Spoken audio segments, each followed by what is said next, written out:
If you cared even just a little bit about the conversations around Lucky Blue Smith being a Trump-supporting MAGA boy, then this video right here on Ballerina Farm's recent article and cover, and an ultra-right, hateful, discriminatory, anti-feminist, anti-LGBTQ, anti-everything MAGA-infested magazine might interest you. If not, scroll on, because this is not going to be your vibe. Hannah didn't like her Megan Agnew article. It made her seem human, normal, like everyday people. She gets tired. Having 8 kids is not all it's cracked up to be, and maybe her husband runs a show. So in her attempt to take back control of her own brand, she is the milkmaid on the cover of this month's edition of Evie, which you can purchase for $49 an issue. This magazine is the flagship publication for Tradwives, fashion femmes, and shield maidens, and describes itself as anti-modern. They embrace very specific gender roles, women in kitchens and homes, and men out there working.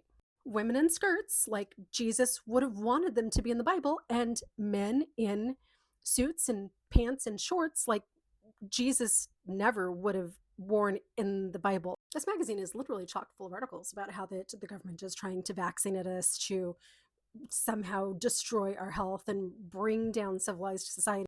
Illegal immigrants, unaliving people, some divorced feminist mom wanting to turn her kid into a trans, against the wishes of the kid's Christian dad. And this magazine was what Hannah Neeleman considered the perfect platform to showcase what's just a cheap knockoff version of Little House on the Prairie. Highly recommend that you go watch the full goofy YouTube video that goes with it, with Hannah in a Little House on the Prairie dress, frolicking through her fields, rolling in the hay with Daniel. There's some really weird imagery in that one. And I don't even understand what's going on with this fur thing around her face. Is that another one of her free people outfits that she thinks is what homesteaders wear? So here's a couple of my takeaways. These people are rich as holy fucking hell. And this whole entire article and the video and all of the photography associated with it just underscores that. We are better than you. We're hotter, we're more attractive, we're harder working. You see the sun rise in this video, you see the sun set in this video, and these people are still out there roping the cows and going for it and romping in the hay in the middle of the day. Hannah clearly has superior genes. She's gorgeous, stunning, skinny, has the body of a child after birthing 8 children of her own. She barely needs a shred of makeup, which proves that she's better than the rest of us who do need makeup. She's fertile, she's gifted, she can dance, she can cook, she can make the sourdough, and she landed a billionaire. And all this because she's Mormon and American, and God just blessed her to be born in the right time, in the right religion, in the right place, in the right country, at the right time, and meet the right man and have the right baby. I used to think that I was rich if we made like $250,000 a year and then maybe sold a piece of property, made double that, and had some money in the bank that I could buy a small house with. But these people are like, I can buy a small country rich. Some friends here in Tucson, Arizona, who decided that they wanted to go off grid, so they sold their little house, bought a piece of property for $60,000, put 2 mobile homes on it, and boom, they have a hobby farm and some solar panels. They're good to go.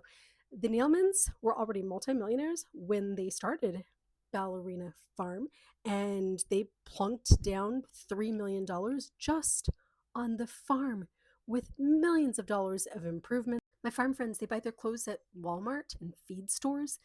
They do not wear $2,000 dresses to do a video. They don't own $2,000 worth of clothes in their entire fucking closet. But I think that it's hard to see all of this stuff behind the scenes when we're just watching her on our tiny screen. I know it because I've lived it, because one of my good friends lives in her ward, because I vacation just a few minutes away from Ballerina Farm, because I know behind the scenes. I cannot even list all of the people that I know who work in her household right now to do it, who are my friends and my children's friends.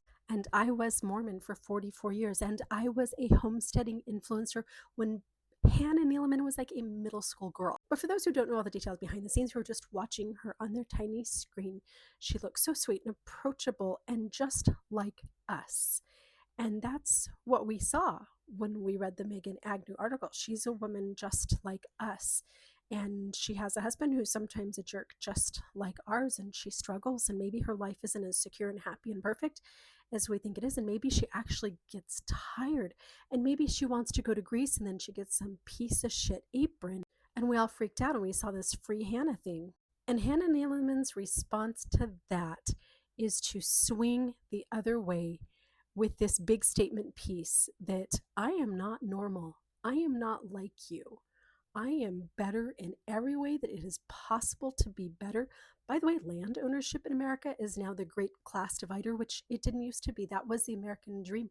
My grandparents all had free frontiers. All they had to do was go out there, stick a stake, farm it. It was theirs. And now that's unattainable. I may never again own anything the rest of my life. I have 4 children, 3 stepchildren. None of my adult children own property. They can't afford it. This dirt that Hannah is running around in, twirling her little Caroline Ingalls skirt, is a sign of absolute privilege. The fact that she has the time to sit and milk that cow, which looks like simplicity, it is not simplicity. It took a mega airline, which then educated her husband, crowdsourced him so that he could start his own business down in Brazil so that he could come back rich as fuck. Written up in business magazines long before Ballerina Farm as an up-and-coming entrepreneur. The son of David Neeleman, who has been called the Steve Jobs of the airline. This article right here, in my opinion, is Hannah not just crowning herself the queen of the Tradwives, but the queen of America. And if you don't know this little tidbit, let me tell you, from a former Mormon girl, we are the biggest pick-me's on the face of the planet. We were born, bred, and raised to be pick-me's as bait for our religion, and she couldn't make it stop if she had to. Let me just tell you, this magazine right here, in my opinion, is an FU to all of the woke, liberal, feminist girlies like myself. And all I have to say, my dear Hannah, is right back at ya.